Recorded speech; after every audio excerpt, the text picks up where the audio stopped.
안녕하세요, 여러분. 오늘 제가 들려드릴 이야기는 솔직히 말씀드리기가 쉽지 않습니다. 강남 한복판에서 벌어진 300억 원의 유산을 둘러싼 비극적인 가족사입니다. 저는 이 사건의 유일한 생존자이자 막내 아들입니다. 어머니가 돌아가신 지 이제 6개월이 지났는데요. 여전히 그날 밤의 기억이 생생합니다. 제 형들이 어떻게 그럴 수 있었는지 아직도 믿을 수가 없어요. 우리 집은 강남역 근처의 고급 주상복합 아파트 50층에 있었습니다. 200평이 넘는 펜트하우스였죠. 거실 통창으로 보이는 강남의 야경이 정말 아름다웠어요. 어머니는 부동산으로 큰 성공을 거두신 분이셨습니다. 강남 곳곳에 빌딩을 소유하고 계셨고 총 재산이 500억이 넘었거든요. 그날은 평소와 다를 것 없는 일요일 오후였습니다. 어머니께서 갑자기 저희 삼형제를 모두 불러 모으셨어요. 얘들아, 엄마가 이제 80이 넘었으니 마지막으로 할 말이 있다. 어머니는 이미 몇 년 전에 저희 삼형제에게 각각 100억씩 상속을 마치셨었습니다. 첫째 형은 그 돈으로 사업을 시작했지만 연달아 실패했고, 둘째 형은 투자해서 큰 손해를 봤죠. 반면 저는 솔직히 말씀드리면 그 돈을 거의 건드리지 않았습니다. 어머니 곁에서 모시는 게 제 역할이라고 생각했거든요. 막내야, 내가 그동안 엄마를 가장 잘 챙겨주었으니 강남 3번가 빌딩 절반을 내게 더 물려주려고 한다. 그 순간 거실의 공기가 얼어붙는 것을 느꼈습니다.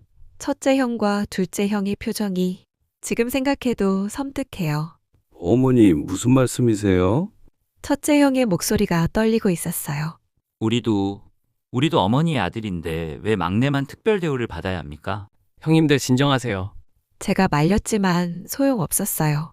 둘째 형이 벌떡 일어서더니 큰 소리로 외쳤습니다. 효자? 웃기지 마. 결국 돈 때문에 붙어 있는 거 아니야? 우린 이미 망했는데. 그런 식으로 말하면 안 되죠. 제가 화를 냈지만 형들의 원망 어린 눈빛이 저를 향하고 있었어요. 어머니께서 떨리는 목소리로 말씀하셨습니다. 재산은 돈이 아니라 마음을 보고 주는 거란다. 엄마가 아플 때 밤새 간병한 사람이 누구냐? 엄마가 외로울 때 함께 있어준 사람이 누구냐? 첫째 형이 주먹을 꽉 쥐더니 말했어요. 어머니는 우리를 버리신 거군요. 막내만 사랑하신 거였군요. 그날 저녁 형들은 화가 잔뜩 난 채로 돌아갔습니다. 어머니는 하루 종일 우울해하셨어요.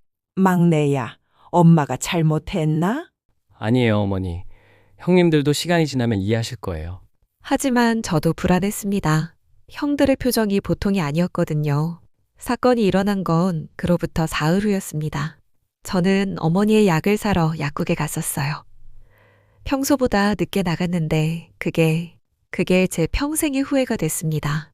집으로 돌아오는 길에 첫째 형의 차가 아파트 주차장에 있는 걸 봤어요. 둘째 형 차도 함께 있더라고요. 형들이 왔구나. 어머니께 사과하러 온 건가? 저는 안심하며 엘리베이터를 탔습니다. 하지만 50층에 도착하자마자 뭔가 이상했어요. 현관문이 열려 있었거든요. 어머니? 형님들?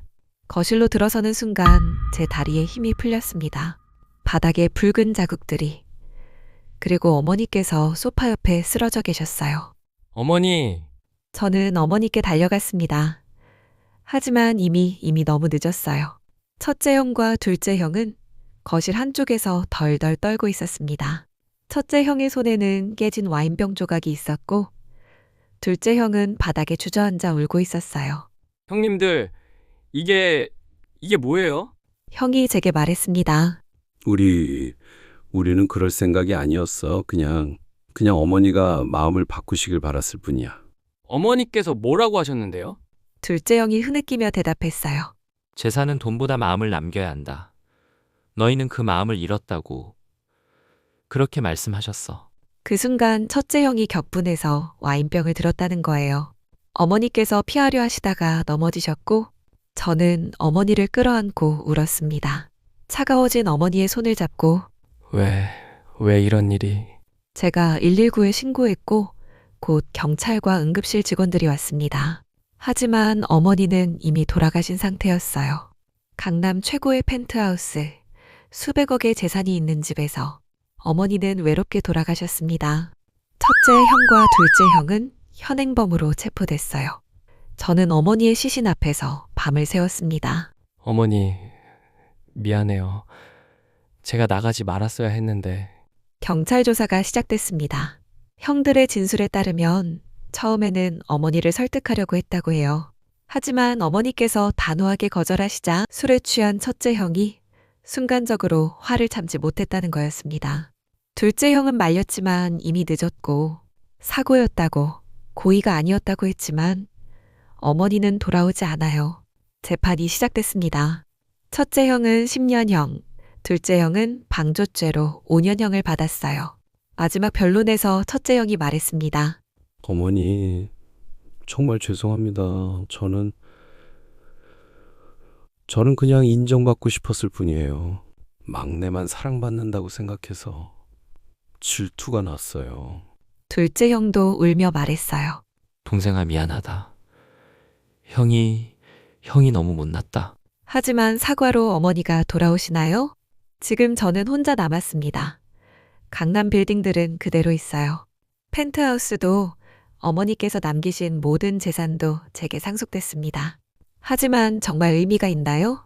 어머니의 빈 방을 지날 때마다 아직도 어머니의 목소리가 들리는 것 같아요. 막내야, 엄마가 잘못했나? 아니에요, 어머니. 어머니는 잘못이 없어요. 여러분, 제가 이 이야기를 하는 이유는 경고하고 싶어서예요. 돈은 사람을 바꿉니다. 가족도 바꿔요. 저는 형들을 원망하지 않으려고 해요. 그들도 어머니의 아들이었으니까요. 다만 어머니께서 항상 말씀하셨던 게 있어요. 재산은 나눌 수 있어도 사랑은 나눌 수 없다. 강남의 빌딩들 사이로 지는 해를 보면서 저는 생각해요. 진짜 유산은 돈이 아니라 함께했던 시간, 나눈 사랑이었다는 걸. 하지만 그걸 깨달았을 때는 이미 너무 늦어버렸네요.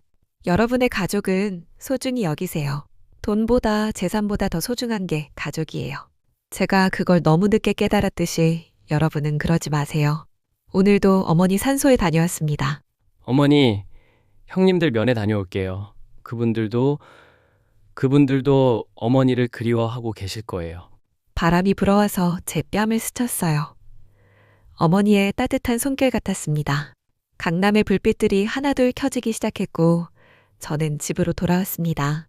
텅 빈 집에서 어머니가 좋아하셨던 차를 끓여 마시며 오늘도 어머니를 그리워합니다. 여러분, 긴 이야기 들어주셔서 감사합니다. 가족을 사랑하세요.